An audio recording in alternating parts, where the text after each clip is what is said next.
Assalamualaikum warahmatullahi wabarakatuh. Salam sejahtera dan apa khabar anda semua? Right. So hari ni saya nak bawa satu kisah, satu topik, tapi saya mulakan dulu dengan satu story lah. Okay. So adalah katakan seorang sahabat ni yang nama dia Ahmad. Yang mana Ahmad ni mula berbisnes dalam kata satu bisnes lah. Kita panggil lah bisnes A. Okay, so dia run business A, dia buat business A, dia commit dalam business A ini. Dan lama, lepas beberapa lama dia rasakan bahawa dia tak boleh go lah dengan business A ni lagi. Dengan orang kata dia kata tak ada pendapatan, dia kata susah nak buat, sekian.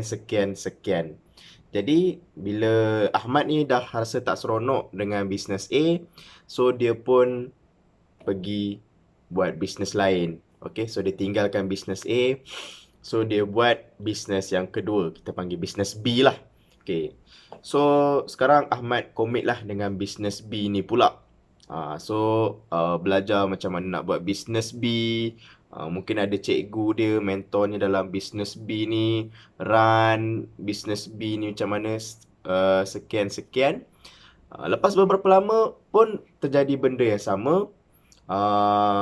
Ahmad ni cakap tak ada result, tak ada pendapatan, susah nak buat dan macam-macam lagi kata alasan lah. Okay. Jadi bila dia merasakan dia dah tak boleh go lagi dengan business B, so dia tinggalkan business B dan dia jump ke business yang ketiga, business C lah. Okay, business C.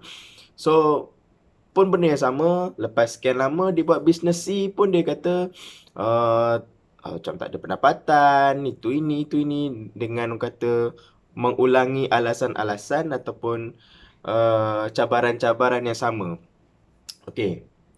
Itu sebenarnya satu kisah, nampak macam satu story yang dibuat, tapi sebenarnya itulah realiti kebanyakan daripada kita ni. Okey. Mungkin kawan-kawan kita atau mungkin kita sendiri yang yang mengatakan kita ni pejuang impian diri, pejuang impian keluarga dan macam-macam lagi. Okey, dengan buat bisnes, tapi akhirnya kita jenis yang macam ini, ataupun kita panggil macam lompat bisnes. Okey, lompat bisnes. Okey, jangan ingat dalam parti politik je boleh main lompat-lompat, tapi dalam bisnes lagi banyak orang main lompat-lompat. Okey, ini adalah satu realiti yang memang sangat biasa. Mungkin kita atau mungkin kawan kita yang pernah ataupun bakal buat macam itu. Kenapa? Macam mana benda terjadi? Ada beberapa sebab. Okey, yang pertama, tak lain tak bukan adalah cabaran ataupun masalah attitude diri kita sendiri. Okey, mungkin ada faktor-faktor lain, tapi untuk video ni saya cuma cakap untuk cabaran ini je, faktor yang terbesar yang buatkan ramai antara kita atau kawan-kawan kita ni lompat bisnes adalah sebenarnya tak lain tak bukan bukan masalah bisnes, tapi sebenarnya masalah attitude atau masalah sikap kita sendiri. Okey, kita salahkan bisnes tak ada result, kita salahkan bisnes tak boleh bagi pendapatan pada kita, kita salahkan bisnes itu ini, kita salahkan mungkin kita salahkan business partner, mungkin kita salahkan mentor, mungkin kita salahkan coach-coach yang ada dalam bisnes tu. Kita salahkan semua orang, habis semua orang kita salahkan, tapi kita lupa untuk tengok diri kita balik. Kita rasa semua salah, orang lain salah, bisnes salah, sistem salah, itu salah, semua salah. Diri sendiri je betul. Jadi itu sebenarnya masalah yang sebenar adalah masalah diri kau sendiri. Okey? So sebenarnya berbalik kepada attitude kita, berbalik kepada sikap kita. Macam mana sikap kita sewaktu saat pertama, sewaktu minit pertama, sewaktu hari pertama kita memulakan bisnes itu. Apa sikap yang kita letak? waktu kita nak memulakan bisnes tu. Apa attitude yang kita letak? Apa niat yang kita letak sebelum kita memulakan bisnes itu? Sebenarnya itu yang menentukan jalan kita, hala tuju kita, direction kita orang kata, ataupun ending kita macam mana dalam bisnes tu. Sikap yang salah, attitude yang salah, itulah yang membuatkan jadinya banyak kes-kes lompat-lompat bisnes ni. Dan akhirnya kesan buruk dia kenapa? Satu benda yang buatkan saya sangat terpanggil nak cakap pasal topik lompat bisnes bukan sebab apa, tapi akhirnya bila orang banyak, kawan-kawan kita ataupun kita sendiri yang buat perangai macam ini, sebenarnya buruknya terpalit pada image bisnes tu. Sedangkan bisnes tu tak salah. Bisnes tu bagus sebab orang lain buat bisnes tu jadi je. Kawan kita yang lain buat bisnes tu ada je result dengan izin Allah kan. InsyaAllah dengan izin Allah ada je result orang tu. Tapi kenapa kita tak ada result? So adakah salah bisnes lagi?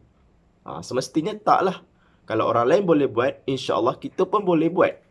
Jadi kenapa kita nak salahkan ataupun kita nak condemn atau kita burukkan nama bisnes tu? Sebenarnya bisnes tu tak bersalah. Tapi sedikit sebanyak bila kita buat perangai macam tu, bila orang nampak kita dah lompat bisnes ke sana, ke sini, ke sana, ke sini, akhirnya orang yang melihat kita, orang yang memandang kita di luar, orang luar yang memandang kita, mereka secara tak langsung pun memandang buruk dah pada bisnes itu, which is tak salah pun pada bisnes tu. Yang salahnya pada masalah sikap dan attitude kita sendiri. So, sebelum saya wrap up, okay, so betulkan balik attitude kita, betulkan balik sikap kita sebelum kita buat bisnes. Apa niat kita sebenarnya nak buat bisnes? Adakah semata-mata sebab nak duit? Semata-mata nak mengejar keuntungan? Semata-mata nak kaya? Okay, kerana itu ada satu niat yang sangat salah. Kerana sebenarnya roh berbisnes itu bukanlah semata-mata untuk mengaut keuntungan, tapi roh sebenar berbisnes adalah memberi manfaat, memberi kemudahan, memberi kesenangan untuk orang lain dulu. Kita mudahkan kerja orang, kita selesakan orang lain dulu, kita share kebaikan dan manfaat pada orang lain dulu. InsyaAllah disebabkan itulah Allah akan mudahkan kerja kita, Allah akan mudahkan usaha kita dalam perniagaan yang kita buat. So itu saja untuk kali ini, insyaAllah semoga manfaat untuk anda. Kongsi-kongsikan dengan rakan-rakan lain insyaAllah. Okay, semoga masing-masing boleh dapat kebaikan daripada video ini. Assalamualaikum warahmatullahi wabarakatuh. Salam sejahtera dan apa khabar anda semua? Semangat pagi!